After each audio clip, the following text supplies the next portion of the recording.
Hello.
ఈరోజు చాలా మధురమైన రోజుగా ప్రతి ఒక్కరూ హృదయపూర్వకంగా అనుభవం చేసుకోండి.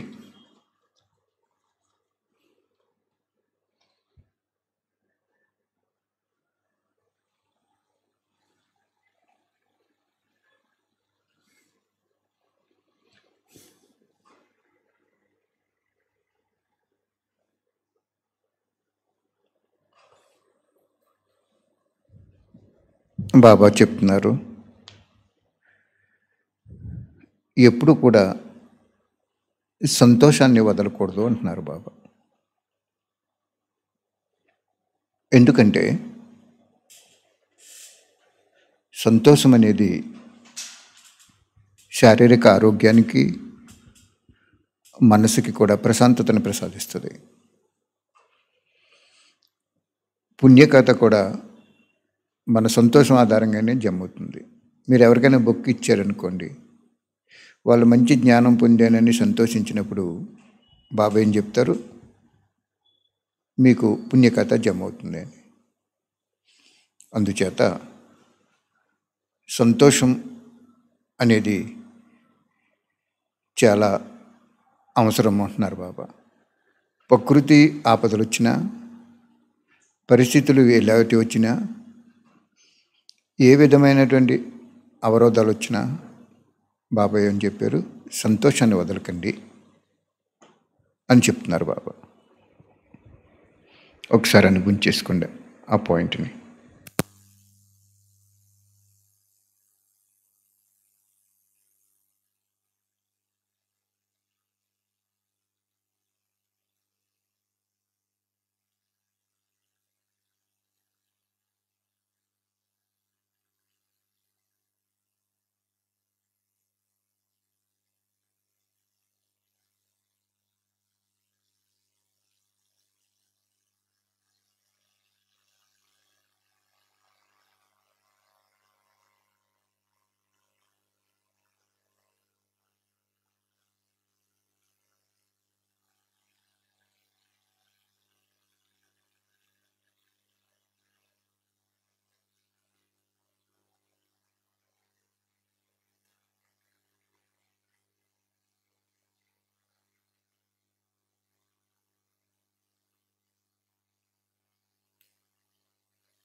అనుభవం విందా లేదో పరిశీలించుకోండి.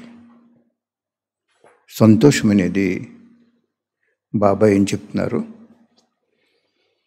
ఎట్టి పరిస్థితుల్లో అయినా కానీ నిరాశ చెందటం అనేది, నిస్పృహతో ఉండటం అనేది బాబా పిల్లలకి క్షోభించదు అంటున్నారు బాబా. ఆ సంతోషం అనేది మన ఆరోగ్యానికి, మనసుకి ప్రశాంతతను ప్రసాదిస్తుంది, మరియు పుణ్యకథను కూడా జమ చేస్తుంది, మరియు ఇతరాత్మకి శాపం ఇవ్వకుండా కాపాడుతుంది.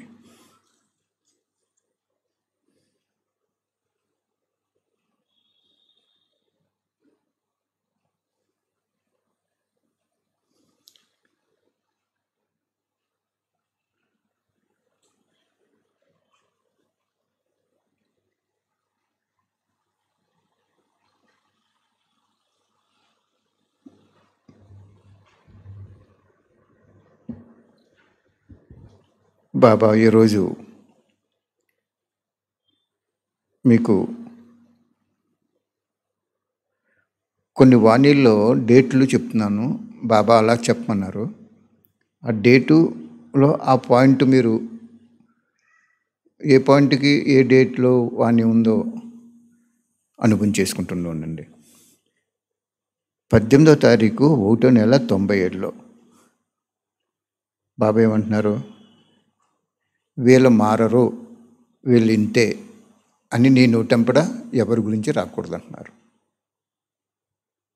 ఎందుకంటే జ్ఞాని, యోగి, బ్రాహ్మణాత్మకి వాక్సిద్ధి ఉంటుంది. అందుచేత వాళ్ళకి శాపం ఇచ్చినట్టు అవుతుంది. కాబట్టి వీళ్ళు మారరు అని అనకూడదు, వీరు ఇంతే అని కూడా అనకూడదు. ఆ వాణీలు ఇంకా క్లియర్గా కావాలి అంటే మీరు ఆ డేట్ రాసుకోవాలి. మీరు ఏం చేస్తారంటే ఈ రోజు నుంచి ఇలా పాయింట్ టు పాయింట్ చెప్పమన్నట్టుగా బాబా అనుభవించేశారు. మీరు వినేయండి. వినేసిన తర్వాత పగలో ఆ డేట్ వేసుకుని, ఆ వాణి డేట్ వేసుకుని ఈ పాయింట్ గురించి రాసుకోండి. అప్పుడు మీరు ఆ వాణిని రెఫర్ చేసుకున్నారనుకోండి, మంచిగా అనిపిస్తుంది. ముందు మనకేంటంటే ఈ పాయింట్ ఆధారంగా భగవంతుడు ఎలా చెప్పాడని డేట్ ఉంటే తీసి చూపించవచ్చు వాళ్ళకి. అర్థమైందా? వాణి డేటు పాయింట్ కావాలి. నెక్స్ట్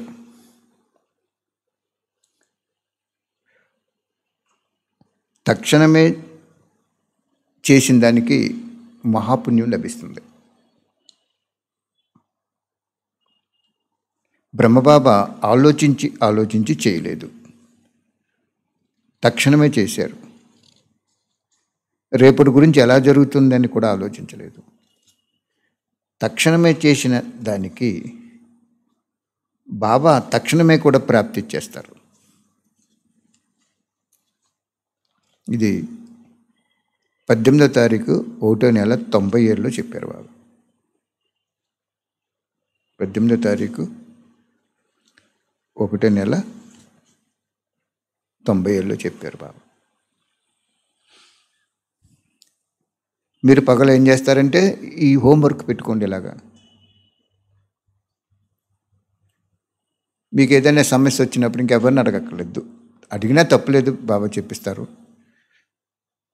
కానీ మీరు ఇంకొకరు చెప్పడానికి అన్ని రకాలుగా కూడా బాగుంటుంది. మనం ఆలోచించి దానం త్యాగం చేయకూడదు, తక్షణమే చేసేయాలి. అది మహాపుణ్యాన్ని తయారు చేస్తుంది అంటున్నారు బాబా.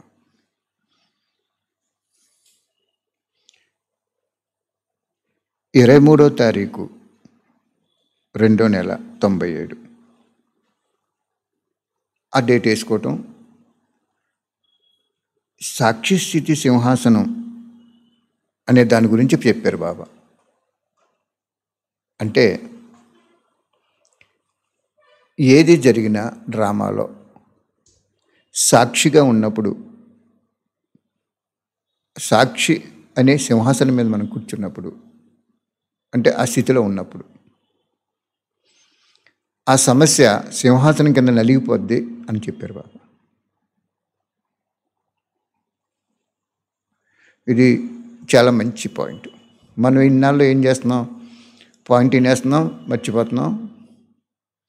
వినేవాళ్ళుగా మీరైతే, వినిపించేవాడుగా నేనైతే, చెప్పేవాడుగా ఆయనైతే అది పెద్దగా ఫలం రాదు.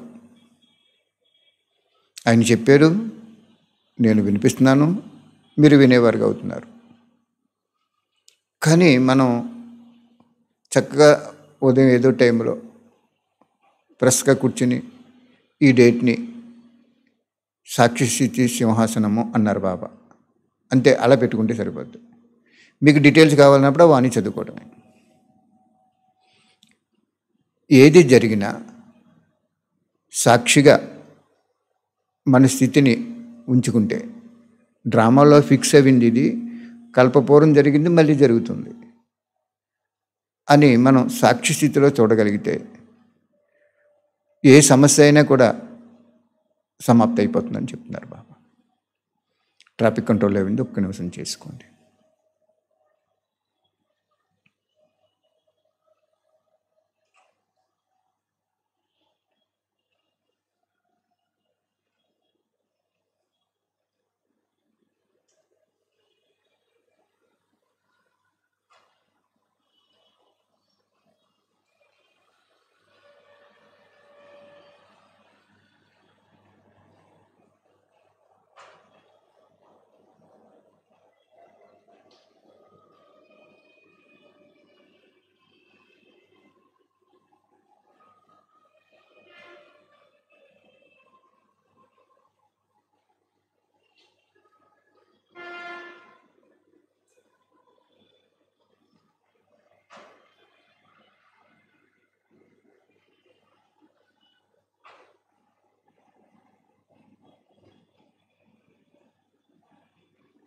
కోర్టులో చూడండి, జడ్జి గారు సాక్షిగా ఉంటారు, ఇద్దరు లాయర్లు వాదింటారు, ఆయన సాక్షిగా ఉంటారు, అంతే. అదే విధంగా బాబా అంటున్నారు, ఇది అనాదిగా తయారైపోయిన డ్రామా. ఏ సెకండు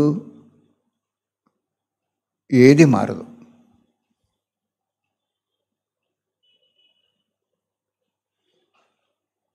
రిపిటేషన్ అవుతుంది అంతే.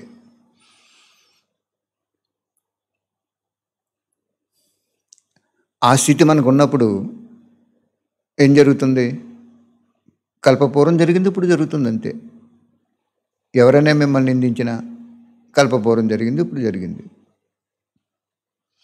నిన్ను సన్మానించిన, అంటే గౌరవించిన, కల్పపూర్వం జరిగింది, ఇప్పుడు జరుగుతుంది. బాబా కరిపుతుంది. అలాగ మనం ఒక నిర్ణయానికి వచ్చేయాలి.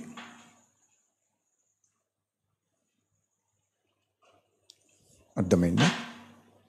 సాక్షి స్థితి అంత గొప్పదే. ఎంతలా బాగా చెప్పారంటే బాబా, సాక్షి స్థితిలో స్థితులైనప్పుడు ఏ సమస్య అయినా సమాప్తి అయిపోతుంది. ఎలాగైతే ఆ కుర్చీ కింద చేయి పెడితే నలిగిపోతుందో అలాగే సమాప్తి అయిపోతుందని చెప్పుకొచ్చారు బాబా. అంటే ఎగ్జాంపుల్ చెప్పాను మీకు నేను. కుర్చీ కోడి కింద చేయి పెట్టి పైన కూర్చున్నాం అనుకోండి, చేయి నలిగిపోతుంది. అలాగే సమస్యలన్నీ కూడా సమాప్తి అయిపోతాయి. అంచేది ఎవరిని దోషిగా చేయకూడదు మనం ఇక్కడ. ఆ అక్క ఎలా ప్రవర్తించారు, ఈ అన్న ఎలా ప్రవర్తించారు, వీళ్ళు ఎలా ప్రవర్తించారు అనేది మనకు అస్సలు సంకల్పంలో కూడా రాకూడదు. కానీ మనం జాగ్రత్తగా ఉండాలి.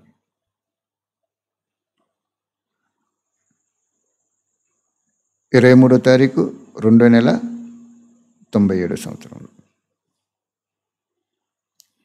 అంటే మన దగ్గర ఒక బుక్ ఉంది, ఆ 97 సంవత్సరం నుంచి 2000 వరకు. అందులో అండర్లైన్ చేసిన పాయింట్లు మీకు చెప్పేస్తాను అంట రోజును.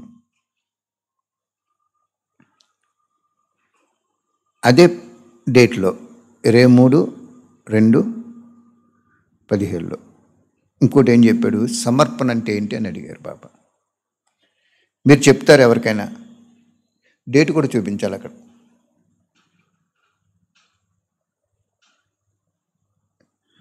డేట్ 23వ తారీఖు 2/97. సారీ, అదే డేటు. సమర్పణ అంటే ఏంటి అంటున్నారు బాబా. సమర్పణ అంటే ఎంత బాగా చెప్పారు అంటే, ఒక వాణిలో చెప్తారు బాబా. ఇక్కడ ఏం చెప్తున్నారంటే, లౌకికంలో ఉంటూ అలౌకికానికి అర్పణ అవటం అనేది సమర్పణ అని చెప్తున్నారు. అలౌకికానికంటే భగవంతుడు చెప్పినట్టు నువ్వు నడుచుకోవటమే సమర్పణ.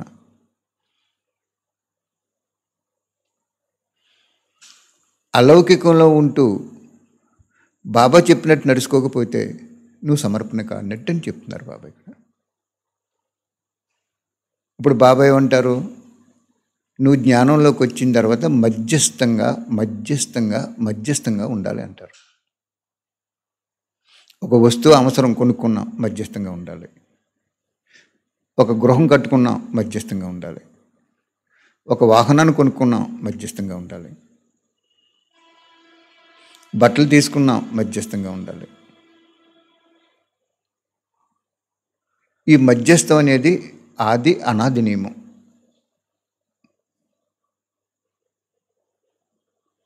నువ్వు కుటుంబంలో ఉండి ఈ పాయింట్ని తీసుకుని మధ్యస్థంగా ఉన్నావు అనుకో, సమర్పణ అయిపోయినట్లే. నువ్వు మామూలుగా జ్ఞానంలో ఉండి టీచర్ అయినా విద్యార్థి అయినా మధ్యస్థం దాటి ఏ కర్మ చేసినా విహార వ్యవహారాల్లో, కట్టుబాటుల్లో, వస్తు వైభవాలు అమర్చుకోవటంలో మధ్యస్థం దాటినప్పుడు నువ్వు సమర్పణ కానట్టే. బాబా చాలా లోతుగా చెప్తున్నారు ఈ పాయింట్. సమర్పణ అంటే నువ్వు ఏ స్థానంలో ఉన్నావో అది చూడలేదు బాబా. సెంటర్లో సమర్పణ అయ్యావా, మధువనంలో సమర్పణ అయ్యావా, ఇంట్లో ఉన్నావా, నువ్వు ఎక్కడున్నా కూడా నీ తనువు, మనసు, ధనము, సమయము, సంకల్పము బేహద్దుగా అలౌకికానికి జమ అవ్వాలి. పరమాత్మను ప్రత్యక్షించ కోసం జమ అవ్వాలి. అది సమర్పణ అంటున్నారు బాబా. ఈ లెక్కన ఎంతోమంది విద్యార్థులు, స్టూడెంట్స్ వీళ్ళందరూ కూడా లౌకికంలో ఉంటే సమర్పణ అవుతున్నారు. ఒక అక్కయ్య కువైట్ వెళ్ళారు, అమౌంట్ తెచ్చుకున్నారు, బాబాకి 10,000 వేసుకున్నారు. అప్పుడు ఒక 10 సంవత్సరాల క్రితం.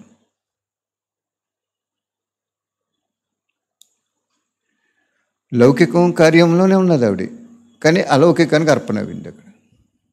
ఇప్పటికే ఎక్కడొక్కడ ఎదురు చేసుకుంటూ బాబాకి ధనం వేసుకుంటుంది. అదే మనం బాబాకి సమర్పణవి, బాబాకి అర్పితమైన ధనాన్ని స్వయం సుఖం కోసం, స్వయం విశ్రాంతి కోసం ఉపయోగించుకుంటే బాబా ఏమన్నారు, భవిష్య ప్రారంభ జీవితం సమాప్తి అయిపోతుంది. అంచేత సమర్పణ అనేది చాలా గుహ్యమైనటువంటి, రహస్యంతో కూడినటువంటి విషయం ఇది. నేను పలానా చోట సమర్పణ అయిపోయాను, నేను ఈ స్థానంలో చాలా గొప్ప స్థానంలో సమర్పణ అయిపోయాను. మనం అనుకుంటున్నాం పలానా గొప్ప స్థానంలో సమర్పణ అయిపోయిన సమర్పిత ఆత్మ చాలా గొప్పగా ఉంటుందని అనుకుంటున్నాం మనం.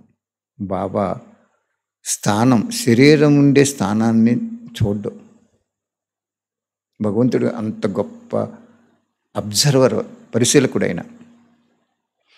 నువ్వు ఏ స్థానంలో ఉండి అలౌకికానికి, పరమాత్మ ప్రత్యక్షత కోసము నీ తనువు, మనసు, ధనము, సమయము, సంకల్పము, సంపద ఇవన్నీ కూడా ఎంత అర్పితం చేసేవో అది చూస్తారు భగవంతుడు. Okay, next point 6/3/97. బాబా మంచి పాయింట్ చెప్తున్నారు ఇక్కడ. 6/3/97 ఆ డేట్ వాడిని చూసుకోవటమే. మీరు ఇంకా క్లియర్గా కావాలంటే చెక్ మనం చదువుకుంటూ వెళ్ళిపోవటం, ఈ పాయింట్ దొరుకుతుంది అండర్లైన్ చేసుకోవటం. అంటే మీరు చదువుకోవచ్చు, కానీ ఎగ్జాంపుల్ ఇవన్నీ ఇవ్వటంలో మీకు బాగా అనుభవం అవుతుందని బాబా చెప్పారు. 6397లో ఏం చెప్తున్నారు? బాబా అంటండే, బాబాకు మనం ఏదైనా ఒక వస్తువు ఇచ్చినప్పుడు ఆ వస్తువు ఎంత పెద్దదో ఎంత విలువైందో చూడరట. చాలా గొప్ప పాయింట్ ఇది. ఎంత మంచి మనసుతో ఇచ్చారో అది చూస్తారంటున్నారు బాబా. అర్థమైందా పాయింట్?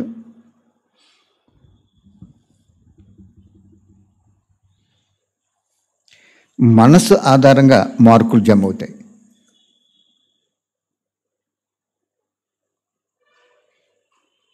బాబా ఏం చూస్తారు అంటే, నువ్వు ఎంత విలువైన వస్తువుని బాబాకి ఇచ్చేవో అదేమి చూడరాయను.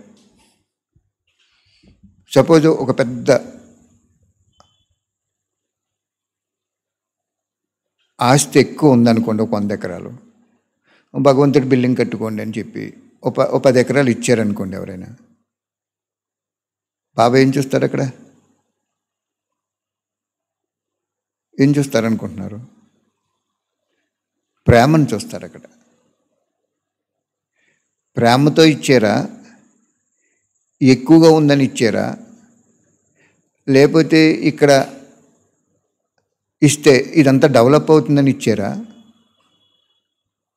చాలా కీన్ అబ్జర్వర్ ఆయన పరమాత్ముడు, చాలా కీన్ అబ్జర్వర్. భగవంతుడు అంటే ఒకసారి నాకు అనుభవం చేశారు బాబా. భాగ్యాన్ని వంతుల వారుగా పంచేవారు. అంచేత బాబా ఏమంటున్నారు ఇక్కడ? ప్రేమతో ఇచ్చింది భగవంతుడు స్వీకరిస్తారు. నీకు ఎక్కువైపోయి ఇచ్చినా, ఏదైనా లోపల స్వార్థమైన కోరికతో ఇచ్చినా అది బాబా స్వీకరించడు. అది వ్యర్థ ఖాతాలో జమ అయిపోద్దని చెప్తారు బాబా.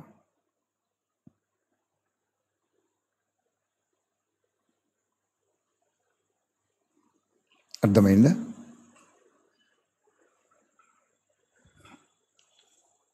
అది డేటు 6వ తారీఖు 3వ నెల 97.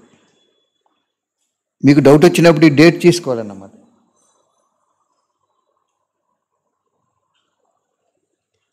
దీన్ని రిపర్టరీ అంటారు. మీకు డౌట్ వచ్చినప్పుడు ఆ డేట్ చూసుకుంటే సరిపోతుంది. నెక్స్ట్ పాయింట్, అదే తారీఖుని 6వ తారీఖుని 3వ నెల 97లో చెప్తున్నారు బాబా. ఏమని?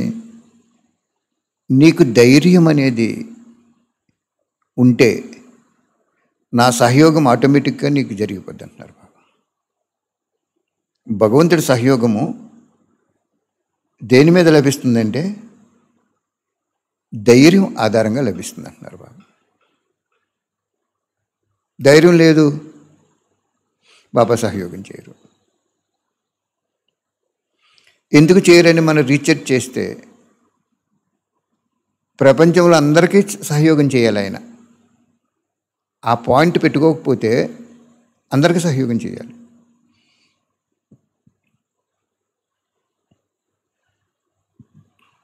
కానీ ధైర్యం ఉంటే బాబా సహయోగం చేస్తారు.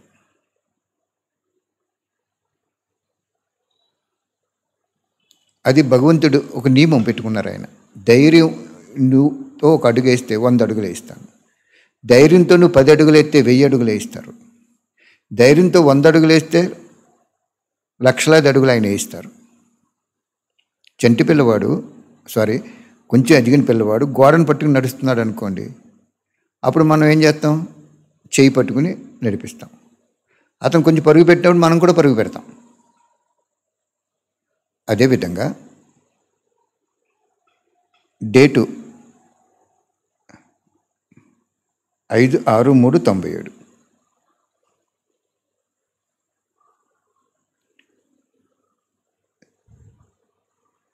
ధైర్యానికి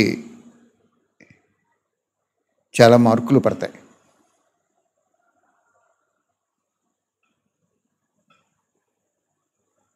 ధైర్యం అనేది ఏ విధమైన మాయని దరి చేరనివ్వదు. అర్థమైందా?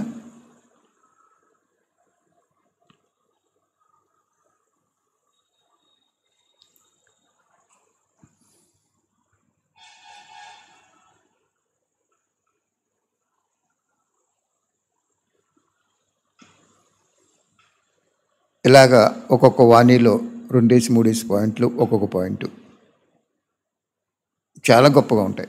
మనం బంధువులు ఇంటికి వెళ్ళినప్పుడు చూడండి, డైనింగ్ టేబుల్ మీద యాపిల్స్, ద్రాక్ష పళ్ళు, ధాన్యం పళ్ళు ఒలిసి అవి గింజల కింద తీసి స్వీట్స్, కూరలు అన్నీ పెడతారు కదా, పెడతారా లేదా? అప్పుడు మనం ఏం చేస్తాం, అన్నీ ఒకేసారి తినేయం కదా, అంతానే. ద్రాక్ష పళ్ళు గుర్తు పెట్టారనుకోండి, ద్రాక్ష పళ్ళు అంతా తినేస్తామా? దాన్ని 4-5 టేస్ట్ చేస్తాం. దానిమ్మ గింజలు కొన్ని తీసుకుంటాం, స్వీట్ ఒకటి తీసుకుంటాం, తర్వాత భోజనం చేస్తాం. కానీ అది స్టేటస్. అక్కడ ఎందుకు పెడతారంటే ఒక స్టేటస్ అది. అలాగే భగవంతుడు ఎంతో వాణి చెప్తాడు, కానీ అందులో ఉన్నటువంటి ఎసెన్షియల్ పాయింట్లు మనం తీసుకోవాలి. ఇక్కడ ఏం 3-4 సార్లు చెప్పారు మొత్తం వాణిల్లో. ధైర్యంతో నువ్వు ఒక అడుగేయండి, నేను సహయోగం చేస్తాను. మరి బాబా ధైర్యంతో కదా మనకి ఒక రూపాయి వేసుకోవాలి బాబా, నువ్వు ప్రత్యక్ష ఫలంగా ఇచ్చినది ఒకటి అమ్మిపెట్టి బాబా అనేటప్పటికీ మనకి 1 రూపాయి వేసుకోవాలి. కోటి పుస్తకాల్లో ఎవరు వేసుకుంటే ఎవరికో లాభం అని మనం ధైర్యంగా ఉన్న దాంట్లో ఒక భాగాన్ని అమ్మించారు బాబా, స్థలాన్ని కూడా అమ్మించారు ధైర్యంతో. అప్పుడు అందులోనే అద్దె 10,000 కట్టి మనం ఉంటున్నాం. ఎంత గొప్ప తండ్రి చూడండి ఆయన.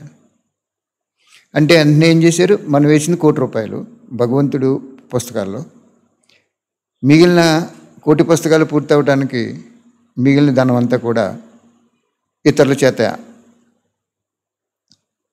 ఏం చేశారు బాబా. అంటే ఆయన అలా దివ్యదృష్టితో చూడగానే ఏ ఆత్మ సత్యమైన కార్యానికి వేయాలని ఉందో అని ఆయన ప్రేరణిస్తారు, ఆటోమేటిక్గా వేసేస్తారు. అది ఆయన సహయోగం. ధైర్యంతో నువ్వు 1 అడుగు అయ్యి 100 అడుగులు నేను వేస్తానన్నాడు. వేస్తాను వేస్తాను కూడా అంటున్నారు ఆయన. అర్థమైందా పాయింట్? ఎప్పుడు కూడా ధైర్యాన్ని వదలకండి. అయ్యే ఏమైపోతాం, మనం అందరం ఉన్నాం కదా, 4-5, ఇది అమ్మేస్తే ఎలాగా, అది అంటే ఆ సంకల్పాలు రాకూడదు. ధైర్యం తక్షణమే చేసింది మహాపుణ్యం.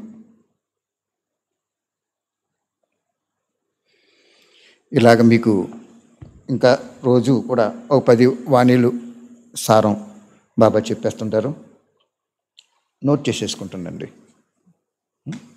97 సంవత్సరంలో వాణి ఏంటి చెప్దాం.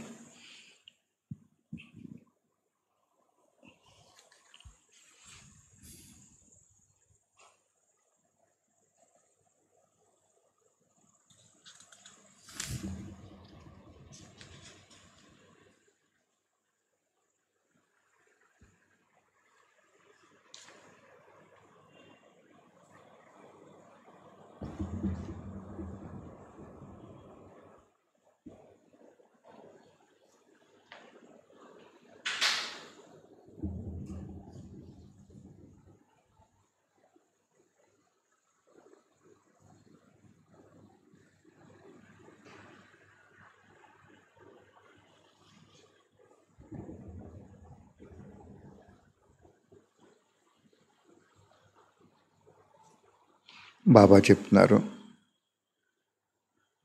ఆ సాక్షి స్థితి అనే వాణిలో ఇంకో పాయింట్ ఏం చెప్తున్నారు అంటే, ఎప్పుడు కూడా ఇంతలో ఇంకా వినాశనం అవ్వదని ఎప్పుడు కూడా ఆలోచించకండి, అకస్మాత్తుగా జరిగిపోతుందని చెప్తున్నారు బాబా. మీరు కూడా జ్ఞానంలోకి ఎలాగొచ్చారు, అకస్మాత్తుగా వచ్చారు. అలాగే బాబా అంటున్నారు, వినాశనం అనేది డేట్ ఎప్పుడు కూడా చెప్పబడదు, అకస్మాత్తుగా జరుగుతుంది. మీరు కూడా బ్రాహ్మణులు ఎలాగయ్యారు? అకస్మాత్తుగా సందేశం లభించింది, ప్రదర్శన చూశారు, సంపర్కం పెట్టేసుకున్నారు, మారిపోయారు కదా మీరు. అకస్మాత్తుగానే జరిగింది కదా మీకు.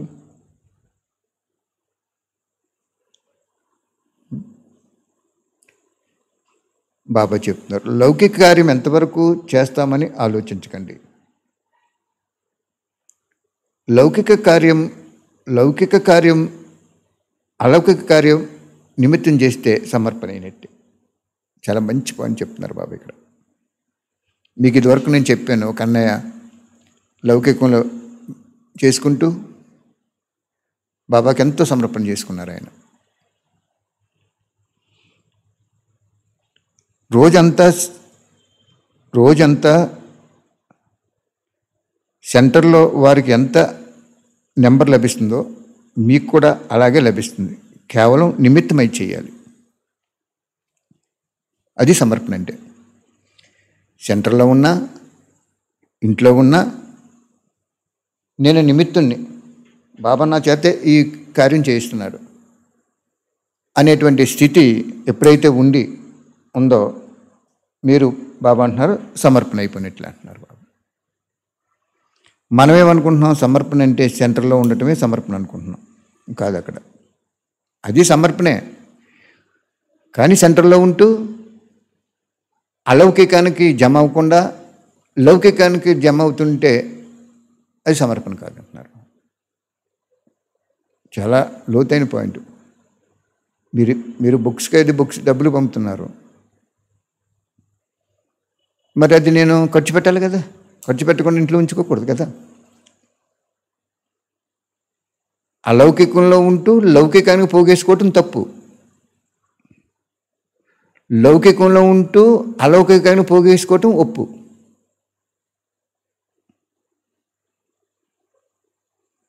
అర్థమైందా? అనుభవమైందా? లౌకికంలో ఉంటూ అలౌకికానికి అర్పణ చేసుకోవటం, ఎస్పెషల్లీ బాబాను ప్రత్యక్షం చేయడానికి కరెక్ట్. సమర్పణ అంటే అది కరెక్ట్. అలౌకికంలో ఉంటూ లౌకిక రూపంలో పోగు చేసుకోవటం, కార్యవ్యవహారాలు చేసుకోవటం, మన జీవితాన్ని అలా నడుపుకుంటాం తప్పు. భగవంతుడి దృష్టిలో సమర్పణ కానట్టు. అది బాహ్య రూపంలో సమర్పణ అయినట్టు కనబడవచ్చు. ఒక రాజకీయ నాయకుడు ఉన్నారనుకోండి, ఆయన నెగ్గారు, ఆయన ప్రజాసేవ చేయటం అనేది ధర్మం. ప్రజాసేవ చేయకుండా ఆయన పోగేసుకోవటం అధర్మం. అదే కదా అక్కడ చెప్తున్నారు బాబా. ఒక రాజకీయ నాయకుడు ఎవరేమండి, ఒక వ్యాపారస్తులు ఎవరైనా ఒక స్థానంలో ఉన్నప్పుడు ఆ స్థానంలో ఉన్న వాళ్ళందరికీ ఒక కళ్యాణం చేయాలి పబ్లిక్. అది బాబా మనకి చెప్తున్నారు. ఈ లెక్కను మీరు లెక్క చూసుకొని ఎంతమంది కుటుంబంలో ఉన్నవాళ్ళు బాబాకి భిన్న భిన్న రూపాలు అర్పణ అయిపోతున్నారు.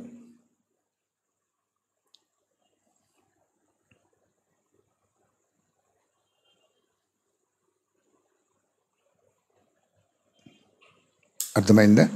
ఒకసారి ఒక అక్కయ్య ఉన్నప్పుడు, లక్ష్మక్కయ్య ఉన్నప్పుడు, ఒక మాత కూతురికి వివాహం చేసుకోవాలి అని సామాన్య కుటుంబీకులుగా ఉండేవారు ఫస్ట్ని. సరే, కూతురికి వివాహం చేసేటప్పుడు కొంచెం అన్నీ పోగేసుకోవాలని చాలా డబ్బును పోగు చేసుకున్నారు, ఒక 50,000. ఆవిడ పెద్ద మనిషి అయ్యేటప్పటికి. కూతురు పుట్టింది అలాగైతే పెద్ద భార్య అయ్యేవాడు. వారికి ఒకసారి తర్వాత ఏమైందంటే, కుటుంబం పెద్దదవ్వింది, సంపాదన కూడా పెద్దదవ్వింది, భర్త కూడా బాగా సంపాదించాడు, ఇంకా కట్నం కూడా ఎక్కువ ఇచ్చాడు, మంచి సంబంధం చేశాడు ఆయన. అప్పుడు ఈవిడ ఏం చేసిందంటే, భగవంతుణ్ణి కూతురుగా చేసుకోవటం మంచిది కదా, తండ్రి పుట్టినప్పుడు మనం ఆర్థికంగా తక్కువగా ఉన్నాం, ఇప్పుడు ఆయన సంపాదన భగవంతుడు ఇచ్చాడు కదా, ఆయన వివాహం చేశాడు కదా, ఈ డబ్బు నేను భగవంతుడి సేవకి ఇచ్చుకోవాలని ఒక దాంట్లో బియ్యం వేసి 1 కేజీ 2 కేజీలు బియ్యం అందులో డబ్బు పెట్టి బాబాకి ఇచ్చేసుకున్నాడు.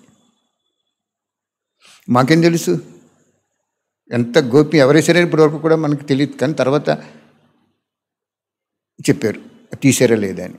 అదేనా డౌట్ వచ్చి అడిగి ఆవిడ గమ్ముని ఎలాగా చేశారు అని.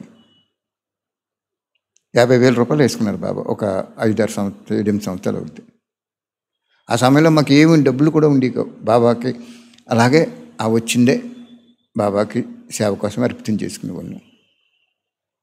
అదే అన్నమాట సమర్పణ అంటే. లౌకికంలో ఉంటూ అలౌకికానికి కార్యానికి ఉపయోగపడటమే తనువు కానీ, మనసు కానీ, ధనం కానీ, సంకల్పం కానీ, సంబంధ సంపర్కాలు కానీ. అది సమర్పణ ఏంటంటే. ఓకే, అర్థమైందా మీకు? ఇలాగ ఎగ్జాంపుల్ ఎందుకు చెప్తున్నాను అంటే ఎగ్జాంపుల్ చెప్పేటప్పుడు మీకు బాగా అర్థమవుతుందని. వాళ్ళ కుటుంబంలోనే ఉన్నారు, కార్యవ్యవహారాలు నడిపించుకుంటూనే ఉన్నారు. నేను ఎప్పుడు కూడా నియమాలు చెప్పను ఎవరికి కూడా. ఇలా ఉండాలి అలా ఉండాలి ఏమి చెప్పను. నేను ఒక జ్ఞానం తప్ప, జ్ఞానం లోతైన విషయం తప్ప ఇంకేది చెప్పను.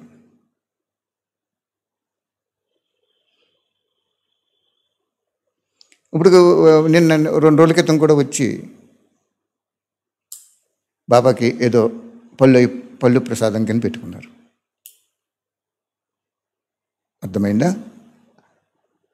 కాబట్టి బాబా ఇక్కడ మనకి ఈరోజు బాబాని అడిగాను, బాబా ఏం చెప్పను, అన్నీ చెప్పేసాను, నాకు చెప్పిందే చెప్పడం అనేది ఏం చెప్పను బాబా అంటే, అప్పుడు బాబా ఈరోజు పొద్దున్నే లేచిన వెంటనే ఏం చెప్పారు అంటే, ఇలాగ వాణిలో పాయింట్లు డేటు ఆ పాయింట్ గురించి ఇచ్చే అన్నారు బాబా. కనవదాన్ని చదువుకోమని, వాళ్ళు మనసు పెట్టి చదువుకోమని చెప్పు అని చెప్పారు బాబా. ఓకే, ఈరోజు సేవ కర్ణాటకలో ఉస్కోట అని ఉంది, అక్కడ 10,000 బుక్కులు బాబా పంపించారు. అక్కయ్య అడిగారు, బాబాకు కూడా తుమాపనం వేసుకున్నారు. అక్కడికి బుక్ 5 రూపాయలు పడుతుంది బుక్. ఈరోజు కొంచెం ఇంచుమించు ₹1 చొప్పున వేసుకున్నారు. అక్కయ్య అన్నారు, అన్నయ్య మంచి సేవ చేస్తున్నారు, మేము వేసుకుంటామన్నాం. వేసుకోమ్మా, ఉన్నన్నాళ్ళు ఈ డబ్బే కావాలి అనేది వ్యాపారం అవుతుంది. నేను ఇచ్చిన పుస్తకాలకి మీరు డబ్బు ఇవ్వటం అనేది వ్యాపారం అవుతుంది. ఎవరో డబ్బులు ఇస్తున్నారు, వాళ్ళు సేవ చేయరు, ఆ డబ్బు మీకు ఇక్కడ ఇస్తున్నారు బాబా. అక్కడికి వెళ్ళింది. తర్వాత గోవాలో ఒక సిస్టర్కి 5 సెంటర్లు ఉన్నాయట. 5, 6 రాశారు వారు. ప్రతి సెంటర్కి 3,000 బుక్కులు, 1,500 ఇంగ్లీషు, 1,500 ఇంగ్లీష్, హిందీ.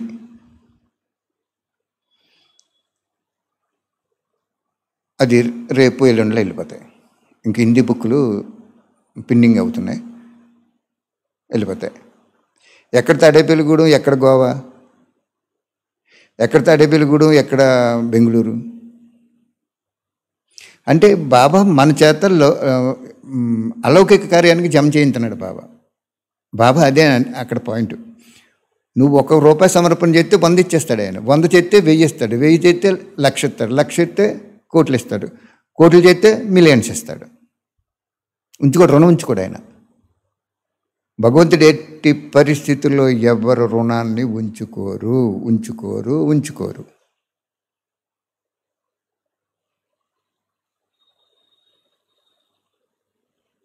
ఎంత సరికి వెళ్తుందండి ఇది?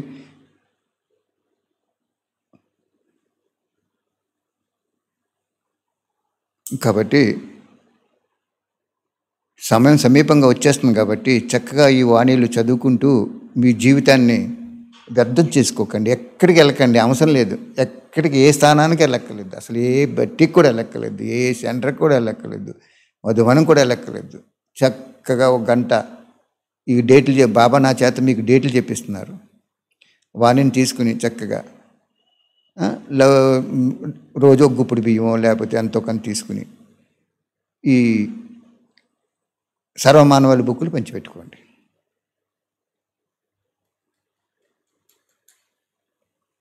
కట్టకే 35 బుక్కులు ఉంటాయి.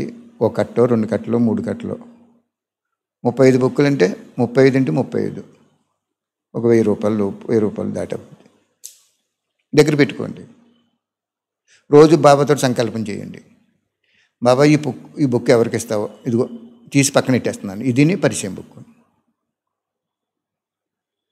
బాబా ఇప్పింటారు, ఎవరికి ఇప్పింటారో వాళ్ళకి ఇప్పింటారు. ఎందుకంటే నీ భాగ్యం తెరవడానికి ఆయన గుమ్మగా ఉన్నారు అక్కడ. లేకపోతే ఆయన సంకల్పం చేసి బ్రహ్మబాబాకు సాక్షాత్కారం చేసినట్టు అందరికీ సాక్షాత్కారం చేస్తే ఒక్క రోజులో వినాశనం అయిపోద్ది, ఏముండదు. అంత సర్వజ్ఞుడు, సర్వశక్తివంతుడు, పరమ పవిత్రుడు, నిజానంద స్వరూపుడైన, నిరంతరం ఆనందంతో ఆ సేవే ఆనందంగా ఉండేటువంటి అద్భుతమైన తండ్రి అయిన. నేను సేవకుడిగా వచ్చానని చెప్తారు బాబా, టీచర్గా కూడా రాలేదని చెప్తారు బాబా. అలా నువ్వు టీచరే అనుకోవద్దని చెప్తారు బాబా. ఓకే, మీరు చాలా అదృష్టవంతులు.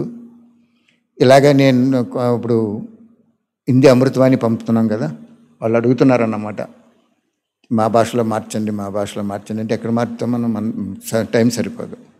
మాటలు ఇంకా 246 పేజీలు మార్చాలంటే కన్నడలో మారుస్తున్నారు ఒక అక్కయ్యలో. ఇప్పుడు బాబా ఏం చెప్తున్నారంటే ఇలాగ ఇచ్చేస్తారన్నమాట. సమర్పణ అనేది పలానా డేట్లో చూసుకోమని హిందీలోనో ఇంగ్లీష్లోనో ఇచ్చేస్తారు. వాళ్ళు డేట్ ఇచ్చేసి తర్జుమా చేసేసుకుంటారు. ఎంత గొప్ప జ్ఞానం అండి ఇది. గుళ్ళోకి వెళ్తుంటే విగ్రహం మాట్లాడట్లేదు, కానీ గుడి చుట్టూ తిరుగుతూనే ఉంటాం. 101 సార్లు ప్రదర్శన చేస్తాం, అభిషేకాలు అన్నీ చేస్తాం. తప్పలేదు, అవన్నీ అవుతేనే కానీ జ్ఞానంలోకి రారు. భక్తి పూర్తి అవుతాం కానీ జ్ఞానంలోకి రారు. భక్తి వేరు జ్ఞానం వేరే అని ఎప్పుడు అనుకోకూడదు. భక్తి తర్వాత జ్ఞానం, జ్ఞానం తర్వాత వైరాగ్యం, వైరాగ్యం తర్వాత మోక్షం. మోక్షం అంటే మనకి స్వర్గప్రాప్తి. ఓకే, థ్యాంక్ యూ బాబా, థ్యాంక్ యూ వెరీ మచ్. అరగంట బాబా చెప్పించారు. ఒక్కొక్క రోజు ఏదైనా నేను మిస్ అయినా అంటే ఏదైనా వర్క్ ఉండి ఆ టైంకి రాలేకపోయినా మీరు అంతకుముందు రివైజ్ చేసుకోండి. డేలా పడకండి, సంతోషాన్ని ఎప్పుడు వదలకండి. అది ఏ డేటో చెప్తాను రేపు. బాబా అన్నారు, ప్రకృతి నిన్ను బాధ పెట్టేసిన, ఏ సమస్య వచ్చినా ఏం చేసినా నువ్వు సంతోషం అనే మిఠాయి తింటూ ఉండు, అసలు సంతోషాన్ని నువ్వు వదలకూడదు. క్లియర్గా చెప్పారు బాబా. నిన్ను ఎవరైనా తిట్టారు, సంతోషంగా ఉండిపోలే, మన ఖాతా పోయిందంటే దర్శాలు. మళ్ళీ నువ్వు తిరిగంటే నీకు మళ్ళీ నీ ఖాతాలో ఆ ఖాతాలో పోవో, ఇద్దరికి సరికో ఖాతా తయారవుద్ది ఎక్స్ట్రాగా. ఓకే, థ్యాంక్ యూ బాబా. సద్గురువు అయిన తండ్రి చక్కగా అందరినీ సద్గతిలోకి తీసుకెళ్ళండి. థ్యాంక్ యూ బాబా, థ్యాంక్ యూ వెరీ మచ్. అఖిలాండ కోటి బ్రహ్మాండ నాయకుడైన శివ బాబా, థ్యాంక్ యూ వెరీ మచ్. 97వ సంవత్సరం వాణిలో పాయింట్లు చెప్పుకుందాం. ఎందుకు నువ్వు అలా తీసేవన్నాయంటే బాబా తీయమన్నారు, ఆ బుక్ తీయమన్నారు. ఆ బుక్ తీసాను. డేట్లు కూడా చెప్తున్నాను మీకు. మీ దగ్గర వాణీలు ఉన్నాయి కాబట్టి చూసుకోండి. ఇప్పుడు మీరు గెస్ట్గా వచ్చారు, ప్లేట్లో అన్నం కూర నెయ్యి ఎన్ని పెడతాం, అది మీరు తినాలి కానీ పెట్టినట్టు తినరు కదా. ఇన్నాళ్ళు బాబా నా చేత మీకు పెట్టించారు, తినిపించారు కూడా. కానీ ఇప్పుడు మీకు మీరు భుజించడం నేర్చుకుని ఇంకా నాకంట బ్రహ్మాండంగా తయారైపోయి బంధువులకి, అమ్మా ఏంటి ధైర్యంతో ఒక అడిగే, ఇదిగో భగవంతుడు చెప్పాడు ఈ డేట్, ఇదిగో బాగానే చూడు, నీకు కావాలంటే పుస్తకం పట్టుకెళ్ళి చదువుకో. అలాగే ధైర్యం ఇవ్వాలి, అందరికీ ఉత్సాహం ఇవ్వాలి. అప్పుడు పుణ్యకథ జమ అయిపోద్ది, వాళ్ళకి మీకు జమ అయిపోద్ది. బాబా ఆశ పూర్తి అయిపోద్ది, కొత్త ప్రపంచం వచ్చేస్తుంది, పాత ప్రపంచం మహావినాశానికి గురైపోద్ది. Okay, thank you very much. పాతిళ్ళు పడగొడుతాం కానీ కొత్త ఇల్లు కట్టలేం. పాతిళ్ళు పడగొడుతున్నాం అని బాధపడకూడదు, కొత్త ఇల్లు కట్టుకుంటున్నామని సంతోషించాలి. Okay, thank you very much.